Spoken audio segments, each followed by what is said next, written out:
Assalamualaikum warahmatullahi wabarakatuh. Perkenalkan, kami dari kelompok 1.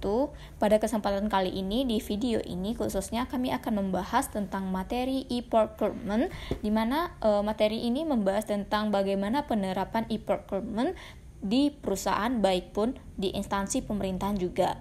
Di mana sebelumnya kami izin memperkenalkan diri, kami terdiri dari 5 anggota.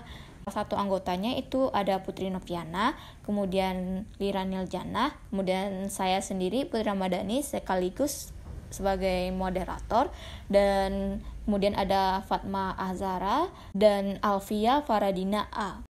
Itulah sedikit pengenalan dari kelompok kami, dan berikut kita langsung saja masuk pembahasan materi tentang pengadaan atau e-procurement.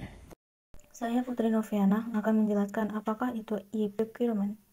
Dari pengertiannya, manfaatnya, prosesnya, metode yang digunakan, kategorinya, tipenya, dan siapa yang ada di dalam sistem e-procurement. Pengertian e-procurement menurut Kalakota dan Robinson tahun 2000, e-procurement atau pengadaan elektronik adalah semua kegiatan yang terlibat dalam mendapatkan barang dari pemasok, yaitu pembelian barang dan juga logistik masuk seperti transportasi, barang masuk, dan pergudangan sebelum item tersebut digunakan. Sistem elektronik yang digunakan untuk mengotomatisasi semua fungsi pengadaan adalah elektronik pengadaan sistem, atau bisa disebut EPS. Ada 4 manfaat yang bisa kita dapatkan saat menggunakan e-procurement, yaitu pertama, pengurangan biaya. Sistem ini telah menghasilkan biaya transaksi yang lebih rendah untuk menempatkan pesanan, mengurangi biaya barang karena harga produk telah menurun melalui kompetisi yang lebih besar dan negosiasi harga yang lebih rendah. Mengurangi biaya pembelian kertas, pembuatan katalog, mencetak formulir, dan juga faktur. Kedua, efisiensi waktu. Pada sistem ini menunjukkan waktu siklus pengiriman barang, jadi pembeli tidak perlu khawatir dengan waktu pengiriman barang.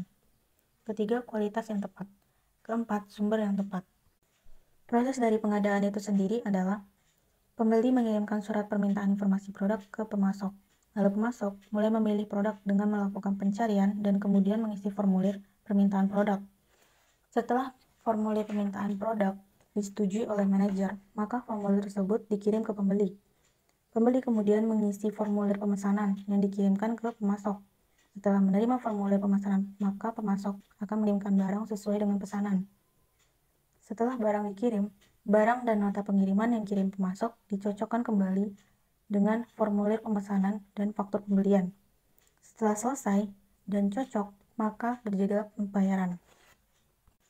Ada 2 kategori pengadaan.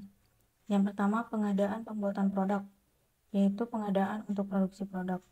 Yang kedua, pengadaan non-produk, yaitu pengadaan yang mendukung operasi sebuah bisnis, seperti perlengkapan kantor, furnitur, sistem informasi, MRO, pemeliharaan, perbaikan dan operasi dari fasilitas produk, dan berbagai layanan yang disediakan dalam perusahaan.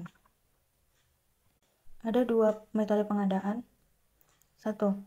Systematic sourcing, yaitu pemenuhan kebutuhan dengan menggunakan kontrak yang dinegosiasikan dengan pemasok reguler. Biasanya systematic sourcing ini untuk pengadaan pembuatan produk. Kedua, spot sourcing, yaitu pemenuhan kebutuhan mendesak. Biasanya barang yang kredibilitas pemasoknya kurang penting untuk diketahui, seperti pemasok alat tulis atau perlengkapan kantor yang dibeli berulang kali. Lalu, siapa-siapa saja yang ada di dalam sistem e-procurement ini?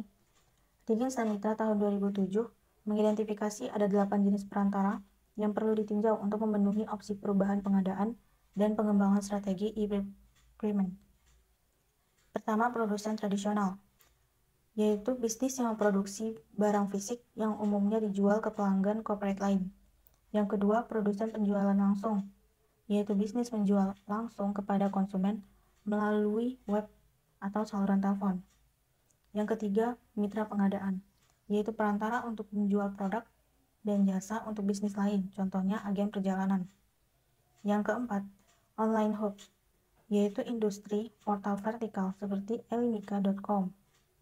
Yang kelima, ahli pengetahuan atau knowledge expert, yaitu bisnis yang menghasilkan produk informasi, contohnya econsultants.com atau hackwise.com. Yang keenam, layanan informasi online, yaitu bisnis yang memberikan informasi yang unik ke pembeli atau memberikan perspektif editorial yang unik. Ketujuh, pengecer online, yaitu bisnis yang menyediakan barang dengan harga lebih rendah. 8. Yaitu portal komunitas, yaitu layanan informasi online yang terintegrasi dengan pengalaman pelanggan. Contohnya, berita pribadi, penyajian tagihan, pembayaran, dan diskusi fitur komunitas. Menurut Kursan tahun 2003 dan Smart tahun 2010, ada 5 tipe e-procurement, yaitu pertama, e-sourcing, berguna untuk menemukan pemasok baru. Yang kedua, e-tendering, yaitu proses penyaringan pemasok dan mengirimkan permintaan informasi kepada pemasok. Yang ketiga, e-informing, yaitu berguna untuk menangani informasi tentang kualitas pemasok seperti keuangannya dan kemampuan pengirimannya.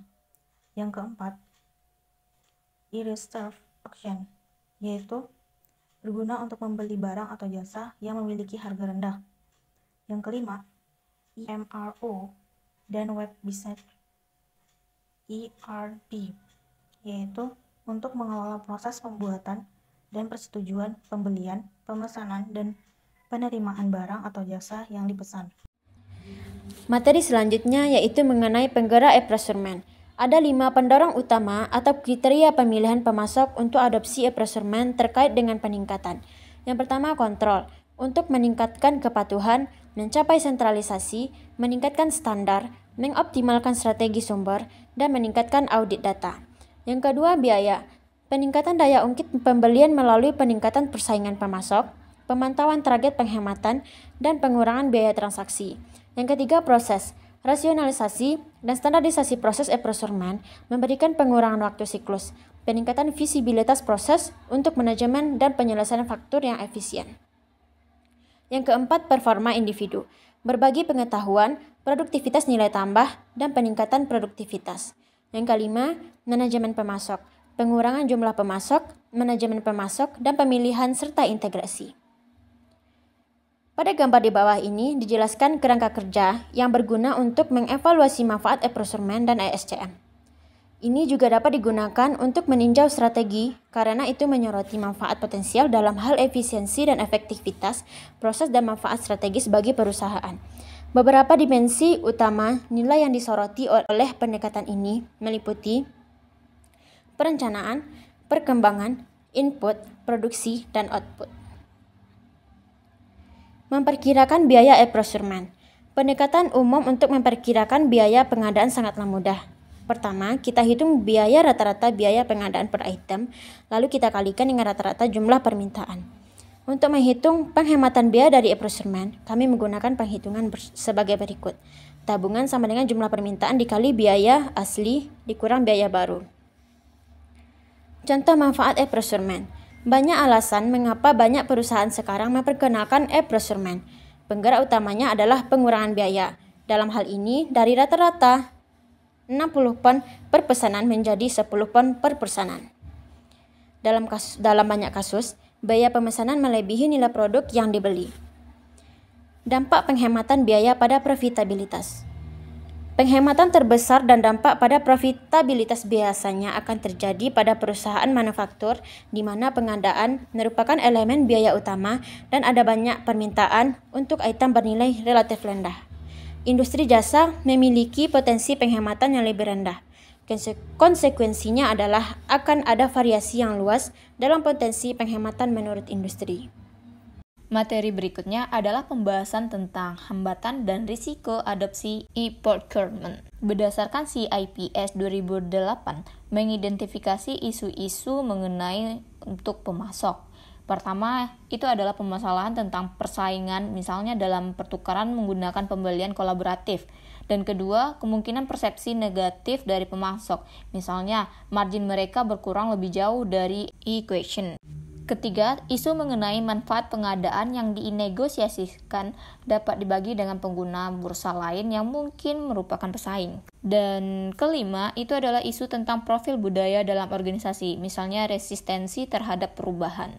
Pada pembahasan kali ini kami juga mengangkat sedikit kasus mengenai hambatan dan tantangan yang diangkatkan dari buku edisi ke-6 Digital Business dan E-commerce Management dari Dave Cevey pada halaman 308, itu tentang memperkirakan biaya e-procurement. Berdasarkan analisis dari laporan The Target, laporan itu menunjukkan bahwa di Inggris dan di seluruh Eropa, adopsi e-procurement rendah, dengan kurang dari 1/5 perusahaan besar mengadopsi teknologi ini. Dimungkinkan untuk menjelaskan adopsi rendah melalui pertimbangan risiko dan dampak yang terkait dengan e-procurement.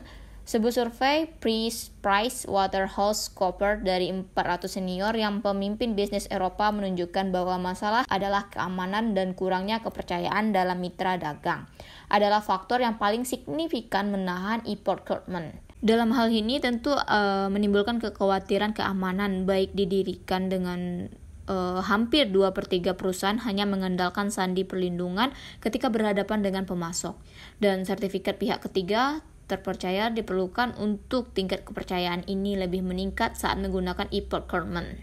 Dan masih banyak sekali hambatan dan risiko adopsi dari e-procurement ini. Menurut Sulaiman dan Chen pada tahun 2006, pelaksanaan e-procurement di Indonesia masih ada beberapa kendala, dan kendala tersebut terbagi menjadi 4. Dalam bidang hukum, infrastruktur, standarisasi prosedur, serta kontrol proses pengadaan e-procurement. Yang menjadi kendala serta kekhawatiran yaitu manajer pembelian harus menjelaskan dengan hati-hati alasan untuk memperkenalkan sistem baru itu. Adapun kendala e-procurement yaitu keamanan transaksi. Terus tidak adanya keyakinan atas kelegalan hukum pada e-procurement, kemudian kurangnya hubungan bisnis dengan pemasok yang menyediakan e-procurement. Kemudian adanya infrastruktur teknis yang tidak memadai dan berkurangnya integrasi dengan rekanan. Kemudian kurangnya pengetahuan e-procurement dan dukungan manajemen yang kurang serta sistem IT yang terlalu mahal dan tidak memiliki infrastruktur. Hambatan dan risiko adopsi e-procurement. Menurut Jasin 2007 menyebutkan bahwa beberapa kendala atau kelemahan dan permasalahan teknis dalam penerapan e-procurement yang dihadapi diantaranya yaitu penyediaan barang atau jasa atau vendor banyak yang belum memahami aplikasi e-procurement. Kedua, panitia pengadaan sebagian besar masih mengalami kesulitan untuk penggunaan dan memahami aplikasi e-procurement. Dan ketiga, itu tingkat kelalaian yang sangat tinggi dalam penggunaan password dan kunci kerahasiaan lainnya oleh user, baik penyediaan barang atau jasa, pejabat pelaksanaan kegiatan maupun panitia pengadaan. Kemudian ada rank, jadwal, stat, lelang masih belum sepenuhnya bisa diikuti oleh panitia pengadaan tepat sesuai dengan yang telah ditetapkan. Kemudian ketersediaan fasilitas koneksi internet dan fasilitas pendukung lainnya. Dan terakhir itu tentang terbatasnya bandwidth menyebabkan masih seringnya terjadi kegagalan proses pada aplikasi e-procurement. Kekhawatiran beberapa kalangan di internal sangat itu mempengaruhi sekali tentang menjalankan aktivitas pengelolaan pengadaan menggunakan e-procurement. Penerapan e-procurement berdasarkan CIP tahun 2008 dengan tegas menyatakan bahwa beberapa rekayasa ulang akan diperlukan organisasi, seharusnya tidak hanya mengotomatisasi proses dan sistem pengadaan yang ada, tetapi harus mempertimbangkan untuk meningkatkan cara kerja dan merekayasa ulang proses bisnis sebelum penerapan pengadaan. Profesional manajemen pembelian dan pasokan harus menantang praktik pengadaan yang sudah mapan untuk menguji apakah ini berkembang di sekitar sistem berbasis kertas dan demikian dapat diganti. Pada gambar 7.3 menunjukkan bagaimana berbagai jenis sistem informasi mencakup bagian-bagian yang berbeda dari siklus pengadaan. Adapun jenis dari sistem informasi dari siklus pengadaan, yang pertama yaitu ada sistem kontrol stok. Sistem ini berkaitan dengan pengadaan yang berhubungan dengan produksi. Sistem menyoroti bahwa pemesanan ulang diperlukan ketika jumlah stok turun di bawah ambang pemesanan ulang. Selanjutnya yaitu CD atau katalog berbasis web. Katalog kertas telah diganti oleh formulir elektronik yang membuatnya lebih cepat untuk menemukan pemasok.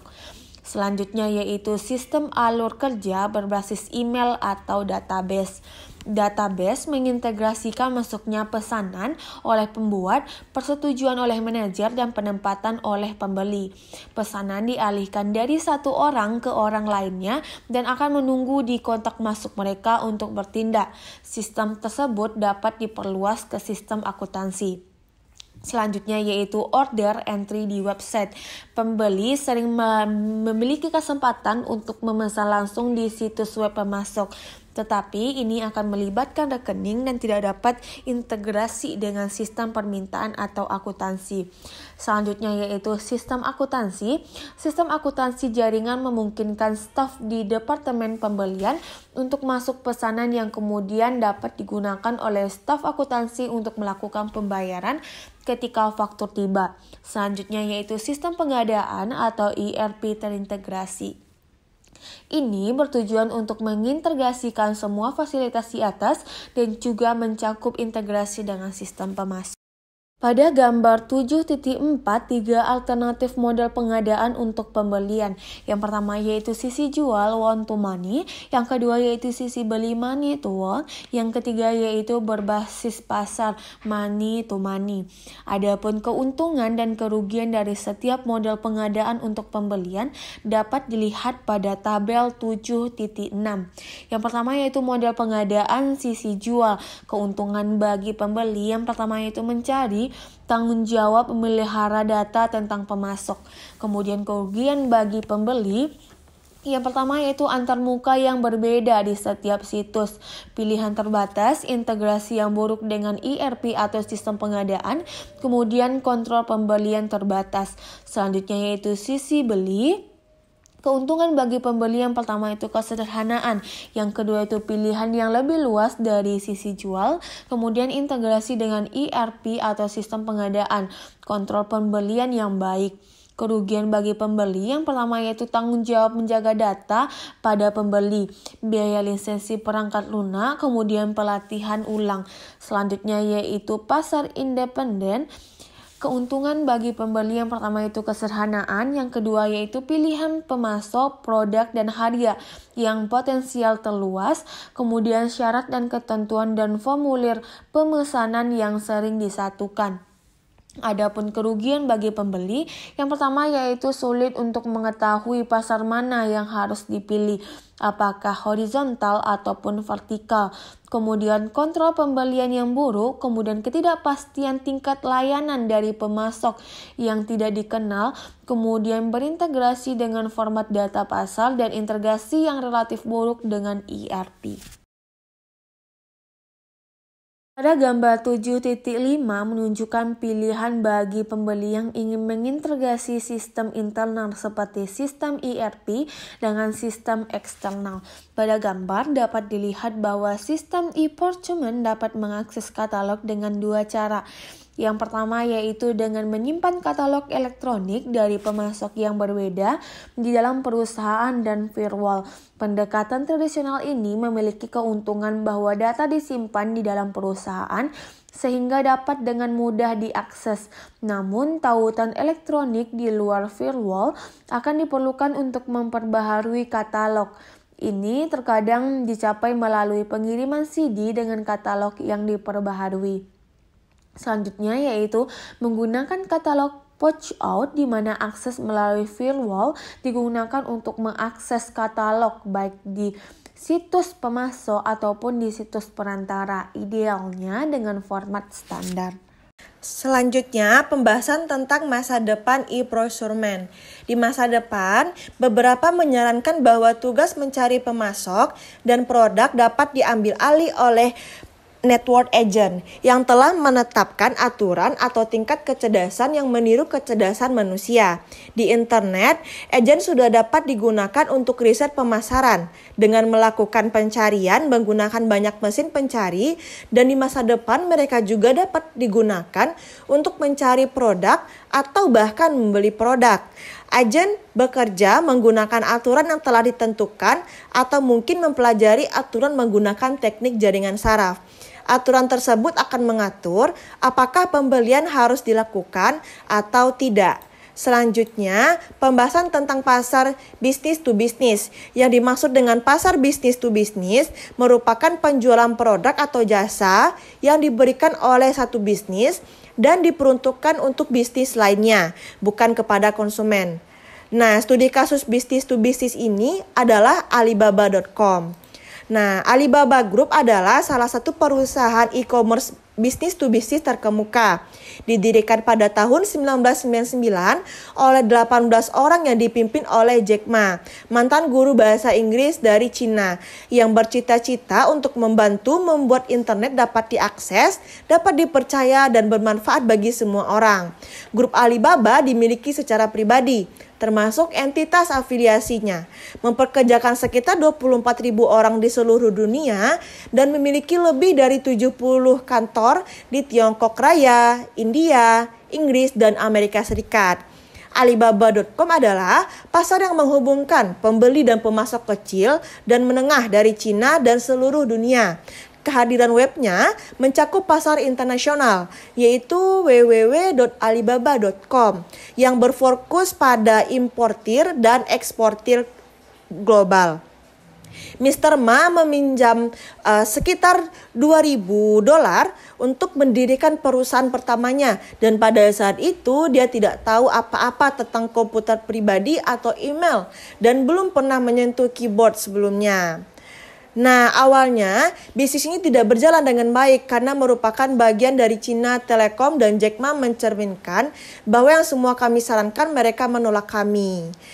Nah, saat ini visi Jack Ma adalah membangun ekosistem e-commerce yang memungkinkan konsumen dan bisnis melakukan semua aspek bisnis secara online.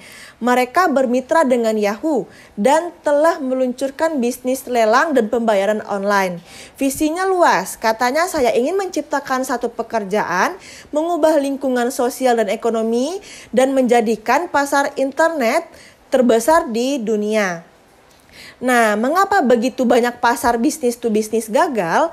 Setelah banyak hype pada pergantian milenium, banyak pasar bisnis to bisnis telah ditutup.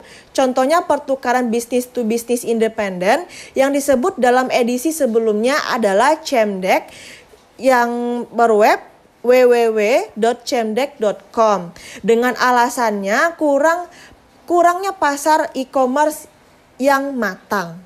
Nah, alasan terbatasnya adopsi e-marketplace menurut Jensen 2010 telah menyelidiki alasan adopsi terbatas. Berdasarkan wawancara dengan manajer pembelian di berbagai sektor, dia yakin yang paling signifikan adalah persepsi yang berpotensi salah arah tentang manfaat, resiko, dan kepercayaan pada mitra. Namun, persepsi ini memungkinkan valid. Dia memberikan satu contoh pasar yang melayani industri kedirgantaraan dan pertahanan, di mana ia dapat merekrut pemasok kecil yang cukup karena pasar elektronik membebankan biaya yang sama kepada semua pemasok terlepas dari ukurannya. Nah, dari pertukaran bisnis to bisnis netral hingga pribadi.